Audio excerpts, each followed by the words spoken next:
The alarm bells rang through every corridor of the colony ship Perseverance. Red lights flashed in desperate patterns as 40,000 souls realized they were about to die in the cold darkness of space. Captain Rodriguez stood on the bridge, her hands gripping the command chair so hard her knuckles turned white. The main engine was dead. The backup systems had failed 30 minutes ago. Now the life support was failing too. She could already feel the air getting thinner, colder. In 6 hours, maybe less, everyone on this ship would suffocate. Send the distress signal again, she ordered, though she knew it was pointless. They were in the outer reaches, a dead zone between the spiral arms of the galaxy. No one came out here. That was why they had chosen this route. It was faster, cutting weeks off their journey to the new colony world. Now that decision was going to kill them all. Her communication officer, a young man named Peters, looked up with tears in his eyes. "Captain, we're too far out. Even if someone hears us, they can't reach us in time." Rodriguez looked at the screen showing the ship's interior. Families huddled together in their quarters. Parents held their children. Some people prayed. Others just waited. She had failed them all. The bridge door opened and Ambassador Sarah Chen walked in. She was supposed to be establishing Earth's first major colony, representing humanity to the galaxy. Instead, she was going to die with everyone else. But her face showed no fear. She stood beside the captain and watched the screens in silence. "I'm sorry," Rodriguez whispered. "I thought this route was safe." Chen placed a hand on her shoulder. "You made the best choice with the information you had. No one blames you." Peters suddenly jumped from his chair. "Captain, I'm getting a response to our distress call." Everyone on the bridge turned to stare at him. Rodriguez felt her heart hammer in her chest. From who? How far away? They identify themselves as Kelrath traders and... Peters checked his instruments again, not believing what he was seeing. "They're only 4 hours away. They heard our first signal and have been burning toward us at maximum speed."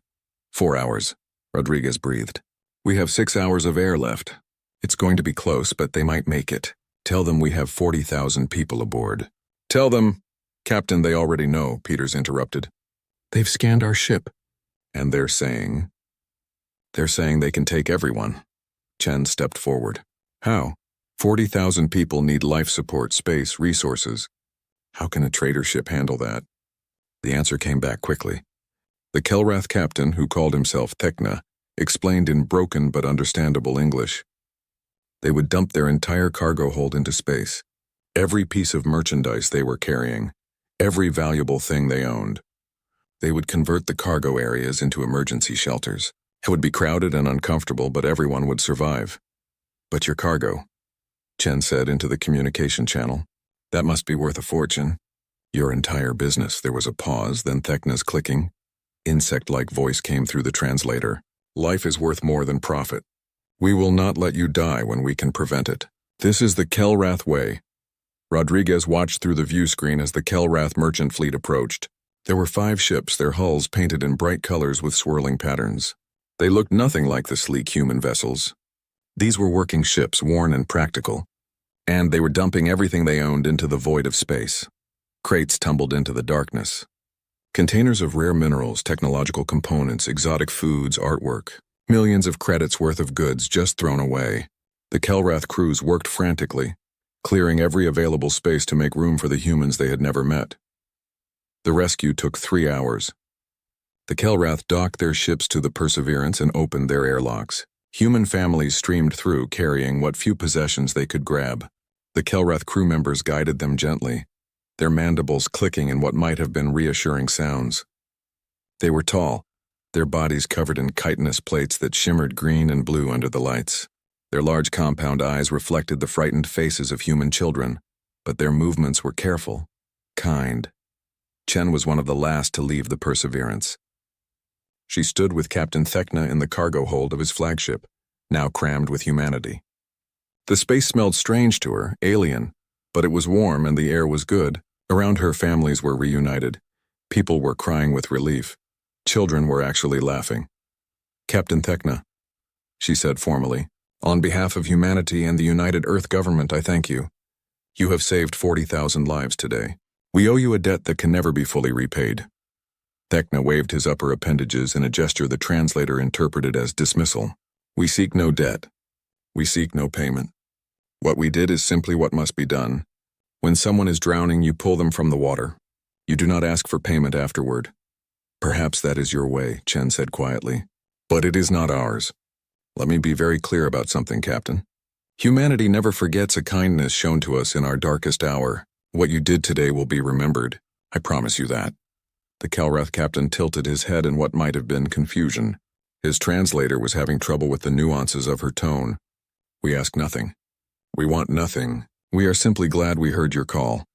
Chen smiled, but there was something fierce in her expression. You don't understand, Captain. We never forget. And someday, when you or your people need us, we will be there. I don't care if it takes 10 years or 1,000. Humanity will remember. The Kelrath carried the survivors to the nearest human outpost, a journey of 2 weeks in cramped conditions. They refused any payment, though Earth offered millions. They refused honors and medals. Captain Thekna simply said that seeing the humans safe was reward enough. Then the merchant fleet turned around and headed back into space to rebuild their business from nothing. On Earth, the story of the Perseverance spread quickly. The 40,000 survivors told everyone about the Kelrath who had sacrificed everything to save them. Ambassador Chen went before the Earth Assembly and had them pass a formal resolution. It was called Protocol Perseverance, and it was simple. If the Kelrath ever called for help, Earth would answer. No debate, no discussion, no hesitation. Years passed. The survivors of the Perseverance lived their lives. They had children and grandchildren. They built the colony they had dreamed of, naming it New Hope. They never forgot the Kelrath, though they never saw them again. Humanity grew and spread across the stars.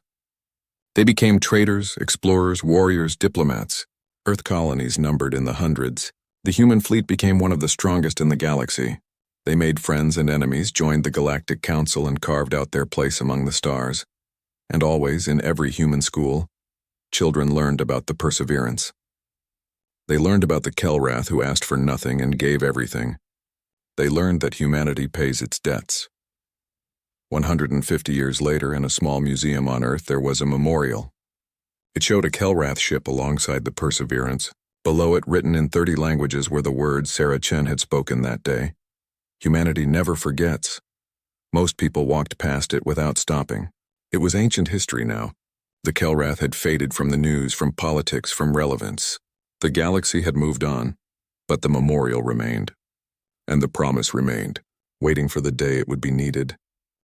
High Chancellor Thekna sat in his chamber on Kelrath Prime, staring at the holographic display floating before him. He was old now, his chitin dull and cracked with age. He had lived for nearly 2 centuries, which was ancient even for his kind. He remembered things most Kelrath had forgotten. He remembered when their people had been prosperous.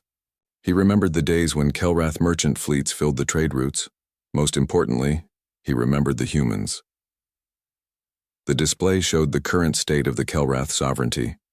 3 star systems, 8 inhabited worlds, 200 million souls down from billions in his youth. Their military consisted of 40 outdated ships that could barely maintain orbit, let alone fight. Their economy was failing. Their young ones were emigrating to other species' worlds, seeking better lives. And now, the Vryn were coming. His aide, a young female named Shetra, entered the chamber. She moved with the quick nervousness of someone bearing bad news. High Chancellor, the Vryn ambassador has sent their final message. Play it, Thekna said quietly. The display shifted to show a Vryn commander. The Vryn were reptilian, covered in scales that gleamed like metal. Their eyes were cold, calculating. The commander spoke with the bored tone of someone stating an obvious fact. The Vryn hegemony hereby claims all Kelrath systems as sovereign territory. You have 72 hours to evacuate your military vessels from Kelrath Prime's orbital space. Resistance will be met with appropriate force. This is not a negotiation. The message ended. Shetra's antennae drooped with despair. What do we do, High Chancellor? Our ships cannot fight theirs. The Galactic Council says they will issue a formal protest, but nothing more. No one will help us. Thekna was quiet for a long time. He thought about his people, about the children playing in the gardens below his tower, about the families who had lived on these worlds for thousands of years. Then he thought about a cold day in space 150 years ago, when he had dumped his cargo hold to save strangers. Send a message, he said finally. Send it to all the worlds where we once traded. Send it to the species who remember us. Tell them. Tell them goodbye. Tell them the Kelrath thanked them for the years of peace and trade.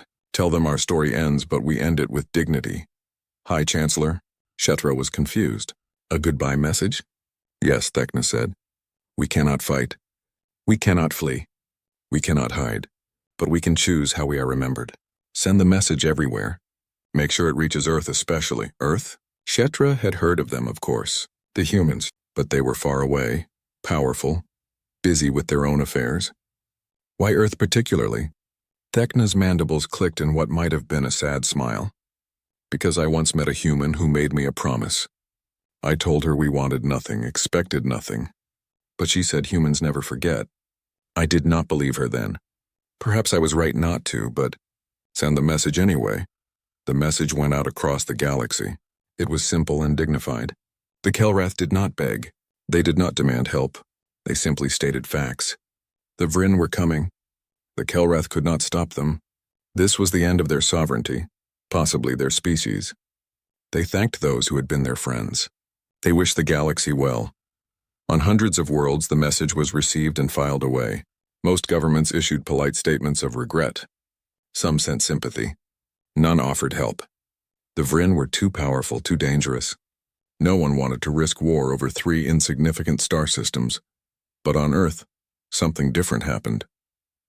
Ambassador James Chen was in the middle of a routine assembly session when the message came through. He was the great-grandson of Sarah Chen, and he wore her old diplomatic pin on his jacket. It was a family tradition. He barely paid attention as the communication officer announced an incoming message from the Kelrath sovereignty. Then the message played, and the entire assembly hall went silent. James Chen watched the old Kelrath chancellor speak. He saw the dignity in that alien face, the acceptance of death, and then he heard the words that changed everything. We especially thank the humans who we once aided. We hope they have lived good lives. We hope the children of the Perseverance knew happiness. The chamber stayed silent for 10 full seconds after the message ended. Then James Chen stood up. His hands were shaking, but his voice was steady and loud. Motion to invoke Protocol Perseverance. Every human in the assembly knew what that meant. It was the emergency protocol established 150 years ago. It had never been used. Some had argued it should be removed from the books as outdated, but it remained waiting. The vote was called immediately. There was no debate. There was no discussion. Every single representative voted yes. The motion passed unanimously in less than 2 minutes. The Speaker of the Assembly struck the ceremonial bell 3 times. Its deep sound echoed through the hall. Then she spoke the formal words that activated the protocol. Let it be known that humanity has voted to honor its debt. The full resources of Earth and all her colonies are hereby committed to the defense of the Kelrath sovereignty. This is not negotiable. This is not reversible. This is our word, and our word is our bond. James Chen immediately opened a channel to Fleet Command. This is Ambassador Chen. Protocol Perseverance is active. I need the 3rd and 7th Fleets mobilized within 48 hours. The Admiral on the other end was silent for a moment. Ambassador, that's 400 warships. That's nearly half our active fleet. Do you understand what you're asking? I understand perfectly, James said. The Kelrath saved 40,000 human lives when they had no reason to do so. They gave up everything they owned. We made a promise that day, Admiral. Now we keep it. The Vryn will not back down from this, the Admiral warned. We could be starting a war. Then we start a war, James replied calmly. Send the ships. Within hours, the news spread across human space. At first, many people did not understand. Why was Earth risking war for an alien species most had never heard of? The Kelrath were insignificant. This made no strategic sense. Then the story came out. Historians pulled the old records from the Perseverance incident. They interviewed the descendants of the survivors. They showed footage of the Kelrath dumping their cargo, sacrificing their livelihoods to save strangers. A woman named Maria Rodriguez spoke on the Planetary News Network. She was 90 years old, her face lined with age. My grandmother was Captain Rodriguez of the Perseverance, she said, tears streaming down her face. She told me the story every year on the anniversary. She told me how the Kelrath came when no one else would, how they asked for nothing, how they saved my family. She looked directly into the camera. We owe them everything, everything. And now we pay that debt. The mood on Earth shifted. This was not about strategy or politics. This was about something deeper. This was about the kind of species humanity wanted to be. Did they keep their promises? Did they remember kindness? Did they stand by those who had stood by them? In shipyards across human space, workers volunteered for extra shifts. Ships that were scheduled for maintenance were pushed back into service. Pilots who had retired came back to duty. The message was clear. Humanity was going to war, and they were going all in. The Vrin received Earth's official message 72 hours after the protocol was invoked. It was delivered by Ambassador Chen himself, broadcast on all frequencies so everyone in the galaxy could hear. This is Ambassador James Chen of the United Earth Government. The Vrin hegemony is hereby ordered to withdraw all military forces from Kelrath space immediately. Any hostile action against the Kelrath will be considered an act of war against humanity.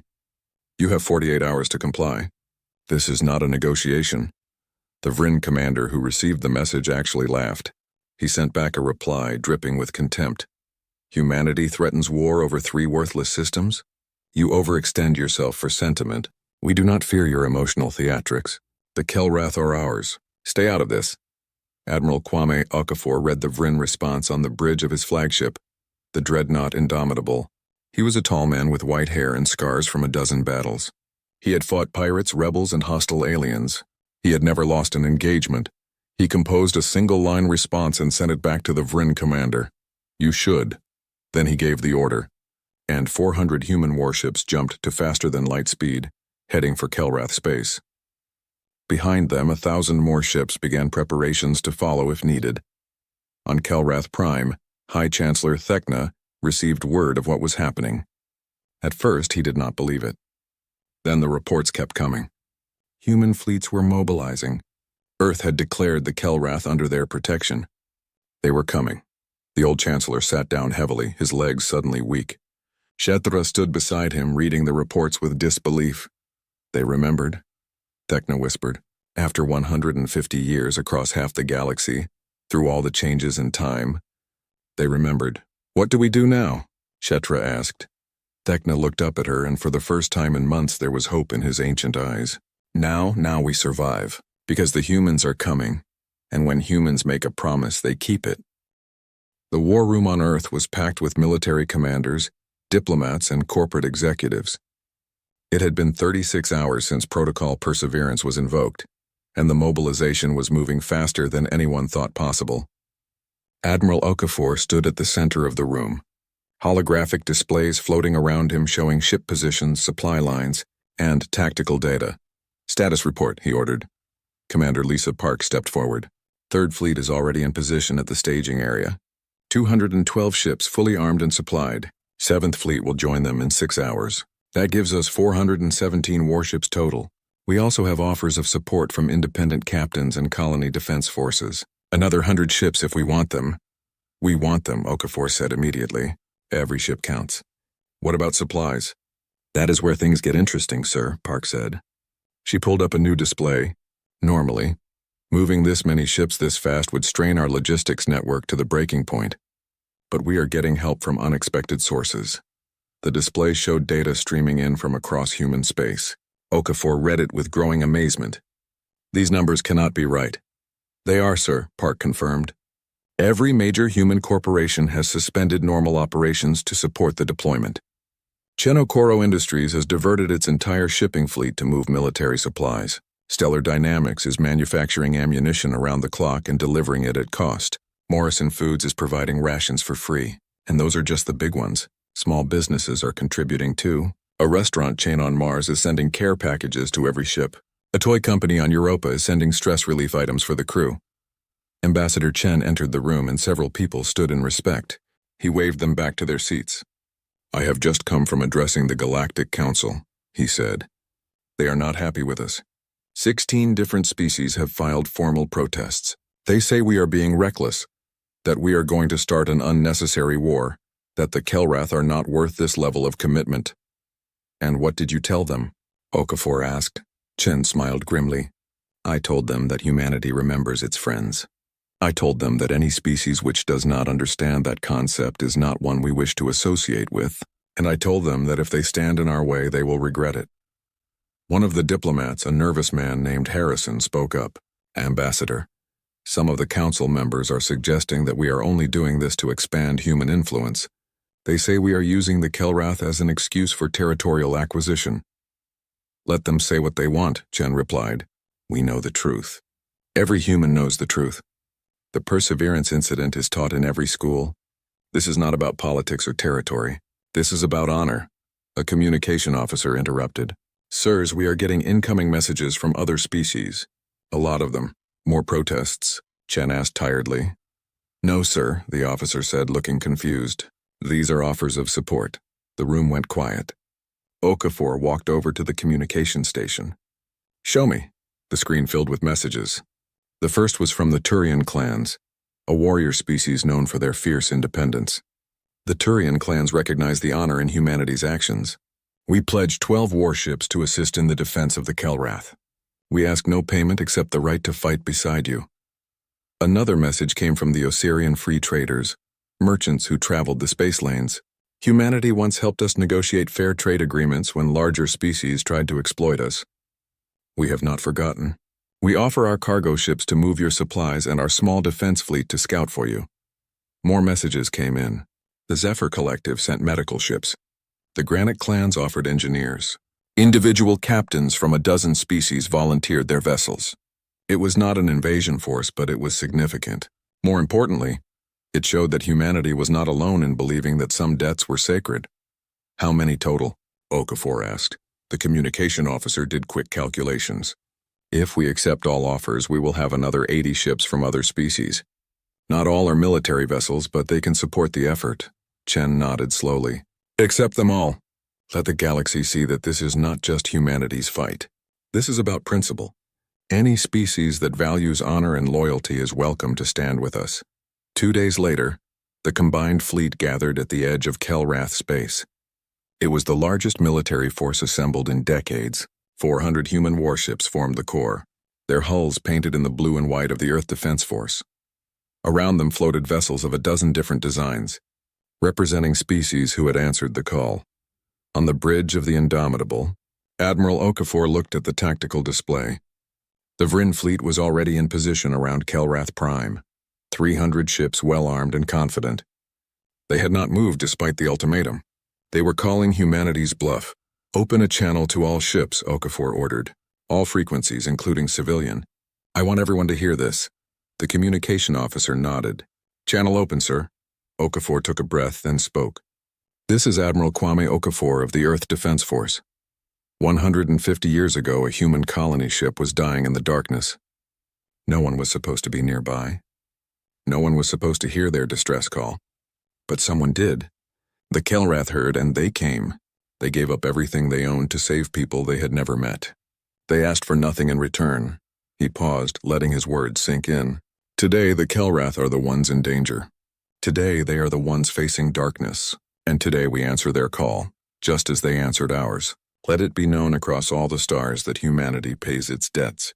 Let it be known that we will move entire fleets, commit our resources, and yes, fight a war if necessary to protect those who showed us mercy in our darkest hour." He looked at the tactical display showing the Vryn fleet. "The Vryn hegemony has 48 hours to withdraw from Kelrath space. If they do not, we will remove them by force. This is not a threat. This is a promise. And humanity always keeps its promises." The message ended. For a moment there was silence across the fleet. Then from one of the Turian ships a war horn sounded. It was a deep resonating blast that spoke of ancient battles and warrior honor. The other Turian ships joined in, creating a symphony of challenge. The Osirian ships flashed their running lights in patterns that meant determination in their culture. The Zephyr medical vessels broadcast a harmonic tone that represented hope and healing. Every alien ship added their own gesture of solidarity. And the human ships? They simply waited, their weapons powered up, their crews ready. They did not need grand gestures. They had made their statement. On Kelrath Prime, the message was broadcast on every screen, every speaker, every communication device. Kelrath citizens stopped what they were doing and listened. In homes and offices, in streets and parks, they heard the human admiral's words. High Chancellor Thekna listened from his chamber, Shetra standing beside him. When the message ended, he found he could not speak. His mandibles trembled, and his eyes, those ancient compound eyes that had seen so much, reflected the light like jewels. "They came," he finally managed to say. "I hoped, but I did not truly believe. And they came." Shatra was crying, fluid leaking from her eyes in the Kelrath way of showing overwhelming emotion. "What did we do to deserve this?" "We only did what was right. We did not ask for repayment. That is exactly why they came," Thecna said quietly. "Because we asked for nothing. Because we gave everything when it mattered. They understand something that the rest of the galaxy seems to have forgotten. True kindness given freely in dark times creates bonds that cannot be broken." The Vryn response came 6 hours later. Their commander appeared on all channels, his scaled face showing contempt. "Humanity overestimates its power.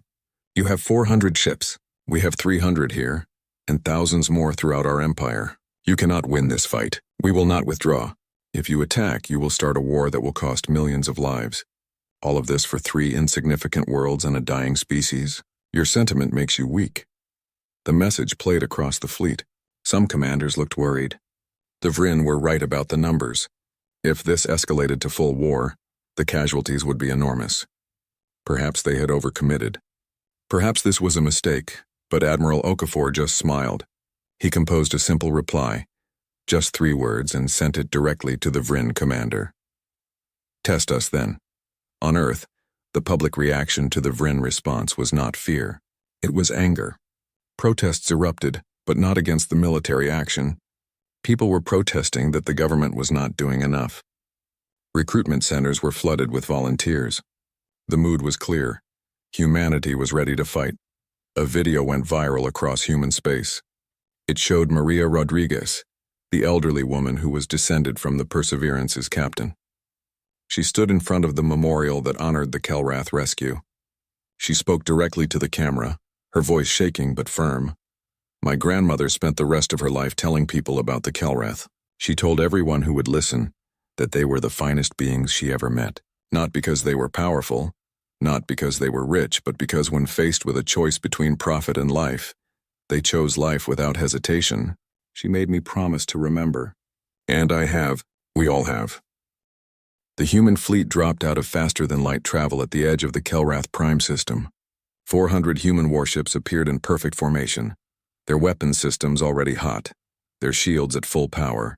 Around them, the ships of their allies took up supporting positions. The Turian warships moved to the flanks, ready to harry and strike. The Osirian scouts spread out, their sensors probing for weaknesses in the Vryn formation. Admiral Okafor stood on the bridge of the Indomitable, watching the tactical display. The Vryn fleet was exactly where intelligence said it would be, in orbit around Kelrath Prime. 300 warships arranged in a standard defensive formation. They had not moved. They had not retreated. They were waiting. "They are confident," Commander Park observed from her station. "They think we will back down." "Then they do not know humans very well," Okafor replied. He opened a channel to the Vryn flagship. "This is Admiral Okafor. You were given 48 hours to withdraw. That time has expired. Leave now or we will make you leave." The Vryn commander appeared on screen. His name was Kasix, and he had conquered 12 star systems for the hegemony. His scales were dark red, almost black, and his eyes showed no emotion. "Admiral, this is foolish. You are outnumbered when you consider our reinforcements. You are far from home. Your supply lines are vulnerable. Retreat now and we will overlook this insult. Stay, and many will die for nothing." "The Kelrath are not nothing," Okafor said coldly. "Final warning, Commander Kasix. Withdraw your forces." Kasix's tongue flicked out in what might have been a laugh. "No, this system belongs to the Vryn now. If you want it, come and take it." The channel closed. Okafor took a deep breath and looked around his bridge. Every officer was at their station, ready. They knew what was about to happen. Some of them might die in the next few hours, but none of them looked afraid. They looked determined. "All ships," Okafor said into the fleet-wide channel. "We did not come here to threaten. We did not come here to posture. We came here to fulfill a promise made 150 years ago. Today we show the galaxy what human honor looks like. Attack pattern Delta 7. Engage at will." The human fleet surged forward. The Vryn were expecting a traditional battle. Ship-to-ship combat, formation against formation, a test of firepower and shields. That was how every species fought. That was how wars were won and lost in the galaxy. But humans had learned warfare in a different school. They had spent thousands of years fighting each other on Earth, developing tactics and strategies that other species had never imagined. They had refined these methods in the colonies against pirates and rebels and hostile environments. And now they brought all of that knowledge to bear. The first wave was not ships, it was drones. Thousands of them, small and fast, launched from the human vessels. They swarmed toward the Vryn fleet like angry insects. Too many to track, too small to waste heavy weapons on. The Vryn point defense systems opened fire, destroying hundreds of drones. But there were thousands more, and they kept coming. Some drones were bombs crashing into Vryn shields and detonating. The explosions did little damage individually, but they came in waves, never stopping, draining the shields bit by bit. Other drones were jammers, broadcasting noise across every frequency, disrupting Vryn communications and targeting systems. Still others were just recorders, cameras and sensors that mapped every detail of the Vryn fleet, finding weaknesses, identifying command ships. Their formation is breaking apart, Park reported. The drones are forcing them to spread their point defense fire. They cannot maintain tight coordination. Good, Okafor said. Second wave launch. The second wave was missiles. Not the massive ship killers that most species used. Those were too slow, too easy to intercept. Human missiles were fast and smart, using the drone data to find gaps in the Vryn defense. They came from unexpected angles, using the wreckage of destroyed drones as cover. When the Vryn shields were weakest, that was when the missiles struck. A Vryn cruiser took 3 missiles to its port side. Its shields flared and failed. The ship spun out of formation, trailing atmosphere from a dozen breaches. It was not destroyed, but it was out of the fight. They are adapting, Park warned, adjusting their point defense patterns. Then we adapt faster, Okafor replied. All ships weapons free. Engage your designated targets. Now the human warships themselves entered the battle. But they did not come in straight lines, did not advance in parade formation. They came in clusters supporting each other, covering each other's weaknesses.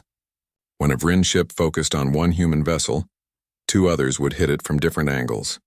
When the Vryn tried to return fire, the human ships scattered, making themselves difficult targets, then reformed to strike again. The Turian ships swept around the flanks, their plasma cannons tearing into Vryn engines and weapon systems. They did not try to destroy, just to disable. A ship without engines could not fight. A ship without weapons was no threat. The battle was chaotic, nothing like the organized fleet actions the Vryn were used to. There was no battle line, no clear front. It was 3-dimensional chaos, with ships moving in all directions, attacking from every angle. And through it all, the human drones kept coming, never stopping, always adapting. On Kelrath Prime, millions watched the battle on screens across the planet. They saw their old, outdated defense fleet trying to help, but mostly staying back as the Admiral had ordered. They saw the human ships moving like schools of fish, coordinated but fluid. They saw Vryn vessels taking damage, falling back, trying desperately to regroup. High Chancellor Thekna watched from his chamber, Shetra translating the tactical displays for him.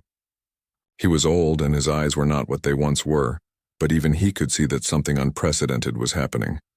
The humans fight like no one else, Shetra breathed. Look how they move. Like water flowing around rocks. Like wind through trees. I have never seen anything like it. Because most species fight to prove strength. Thekna said quietly.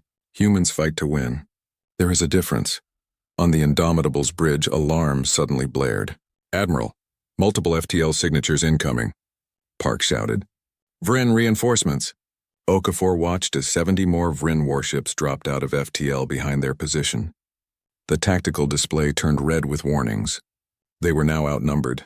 If the fresh Vryn forces joined the battle, the odds would shift dramatically. But Okafor was smiling. Right on time, he said. He opened a channel. Captain Williams, you are clear to engage. From behind the newly arrived Vryn ships, another group appeared on sensors. 50 human vessels that had been hiding in the system's asteroid field, waiting in silent running mode, undetectable until they powered up their weapons. They were older ships, reserve fleet vessels crewed by veterans who had come out of retirement for this fight. The new Vryn forces found themselves trapped between 2 human groups. Before they could organize a response, the humans struck. Missiles and railgun fire hammered into the confused Vryn ships. Several took critical damage in the first 30 seconds. Admiral Casix is breaking formation, Park reported. His flagship is retreating toward the outer system. Let him run, Okafor said. Focus on the ships that remain. Disable, do not destroy if possible. I want them to carry a message back to the Vryn hegemony. The battle continued for 2 more hours. It was brutal and intense, but the outcome became clear quickly. The Vryn tactics simply could not cope with the human approach. Every time they tried to regroup, human ships would strike from a new direction. Every time they tried to focus fire, their targets would scatter. Their communications were jammed, their sensors confused by the constant drone harassment. One by one, Vryn ships were disabled or forced to retreat. Some fought to the end and were destroyed, but most broke and ran when it became clear they could not win. By the time the battle ended, over 200 Vryn ships were fleeing the system. 40 more floated dead in space, their crews already being rescued by the medical ships. Only 20 had been completely destroyed, and even then, the humans had tried to give them chances to surrender. The human fleet had lost 12 ships, with 23 more heavily damaged. The Turian forces had lost 5. The casualties were not light, but they were far less than anyone had expected. As the last Vryn vessel fled the system, Okafor opened a channel to Kelrath Prime. High Chancellor Thekna, this is Admiral Okafor. The Vryn have been driven from your space. Your worlds are secure. On the planet below, Kelrath citizens poured into the streets. They did not cheer at first. They simply stood there looking up at the sky, watching the human ships on the view screens. It seemed impossible. They had been saved. After 150 years, the debt had been repaid. Then someone started the traditional Kelrath hum of gratitude. It was a deep, resonating sound that Kelrath made when words were not enough. Others joined in, and soon millions of Kelrath across the planet were humming together, a single voice of thanks that rose to the stars.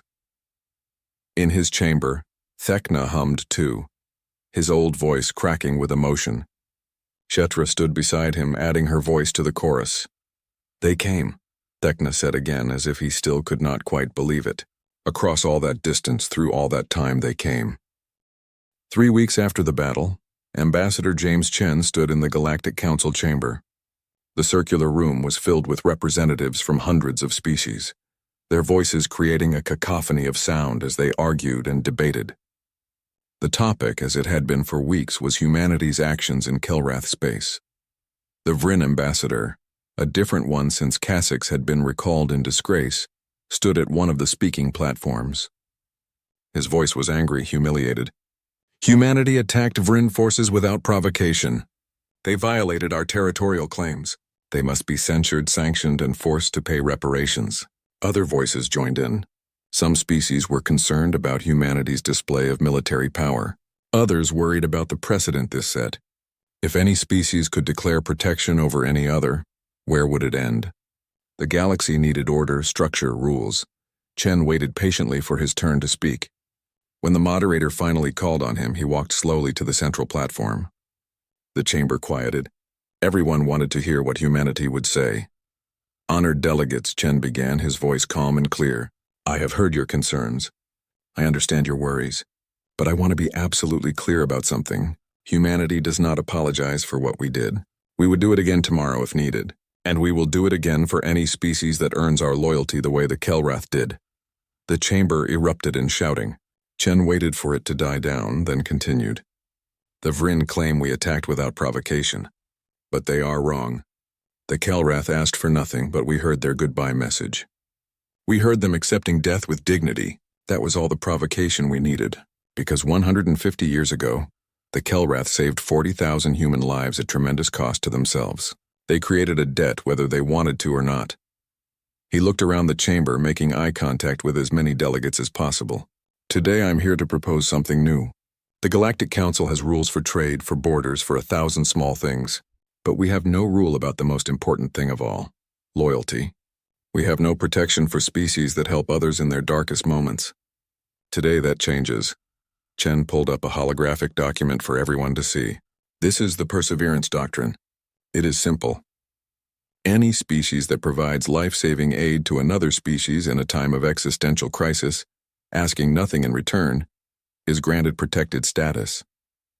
Any attack on such a species is considered an attack on the species they once saved.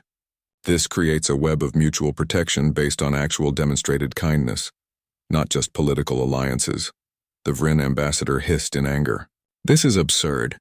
You cannot legislate morality. You cannot force the galaxy to care about ancient debts. You are right, Chen replied. We cannot force anyone to care, but we can make it very clear what happens when you attack someone who has demonstrated true compassion. The Vryn learned that lesson. We are happy to teach it again to anyone else who needs it. The debate raged for hours. Some species supported the doctrine. Others called it interference.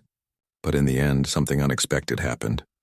The smaller species, the ones who often felt vulnerable in galactic politics, voted overwhelmingly in favor. They saw the perseverance doctrine as protection. If they helped others, they would be helped in return. The doctrine passed with a slim majority.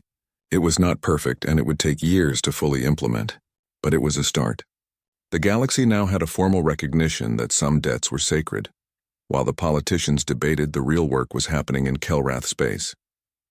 Human engineers arrived by the thousands. They came with plans and equipment, with knowledge and resources. But more importantly, they came with respect. Commander Lisa Park had taken a leave from the military to oversee the reconstruction effort. She stood on Kelrath Prime, watching as human and Kelrath workers collaborated on rebuilding the planet's defense grid. The old Kelrath systems were being replaced with modern Earth technology, but the Kelrath were not just receiving charity. They were learning. Every human engineer was paired with Kelrath students, teaching them how the systems worked, how to maintain them, how to improve them. The goal is not to make you dependent on us, Park explained to a group of young Kelrath engineers. The goal is to give you the tools to defend yourselves. We will not always be here, but the knowledge we share will be yours forever. One of the young Kelrath, a male named Kretnor, raised his claw hesitantly. Why do you do this? You have already saved us. You owe us nothing more. Why continue to help? Park smiled. Because that is what the Kelrath taught us 150 years ago. You did not just save those people on the Perseverance. You did not just give them air and food. You showed them that in the darkness of space, kindness still exists. You showed them that some beings will sacrifice everything for strangers. That lesson changed humanity. It made us better. Now we pass that lesson forward. The cultural exchange went both ways. Human children learned Kelrath history in schools. Kelrath art became popular on Earth. Mixed crews began serving on ships together. It was not always smooth. There were misunderstandings, cultural clashes, moments of friction. But both species worked through them, because both species understood that this relationship was built on something real. High Chancellor Thekna, now too old to handle daily governance, spent his final years as an ambassador of cultural exchange. He traveled to Earth, the first Kelrath leader to do so. When he arrived, he was greeted by a crowd of over 1 million humans. They lined the streets holding signs thanking the Kelrath, singing songs of gratitude. Many were descendants of the Perseverance survivors. Maria Rodriguez, now 95 years old and in a wheelchair, was brought to meet him. She looked up at the old Kelrath Chancellor, this being who had saved her family, and tears rolled down her weathered face. Thank you, she said simply. Thank you for my life. Thank you for my children and grandchildren. Thank you for proving that goodness exists in this universe. Thekna's mandibles trembled. He knelt down, bringing his face level with hers. In broken English, with his natural clicking accent, he replied, Thank you for remembering. Thank you for teaching the galaxy what loyalty means. You humans, you are something special. The old woman smiled. So are you. The years continued to pass. The Kelrath population, boosted by medical technology and economic stability, began to grow again. New colonies were founded. The Kelrath military, trained by human advisors and equipped with modern technology, became capable of defending their space. They would never be a major power, but they would never be helpless again. The Vryn never came back. The defeat in Kelrath space had been humiliating. But more than that, it had been educational. They learned that some species valued things other than power and territory. They learned that attacking those who had shown compassion was not just strategically foolish. It was morally indefensible. The Vryn Empire did not fall, but it became more cautious, more respectful of boundaries. Other species took note. The Perseverance doctrine began to shape galactic politics in subtle ways. Species began helping each other more openly, knowing that such actions created bonds of protection. The galaxy did not become a utopia, but it became a little bit better. 50 years after the battle, a monument was unveiled on Kelrath Prime. It was built in the central square of the capital city, where millions could see it. The monument showed two figures, a Kelrath standing beside a human, their appendages clasped together. The Kelrath figure looked remarkably like the old recordings of Captain Thekna. The human figure was Ambassador Sarah Chen, the woman who first made the promise. The inscription was written in both languages and dozens of others. It read, "They came when we fell, we came when they called. This is the way of true civilizations." At the unveiling ceremony, Ambassador Chen's great-great-granddaughter stood beside the current Kelrath High Chancellor.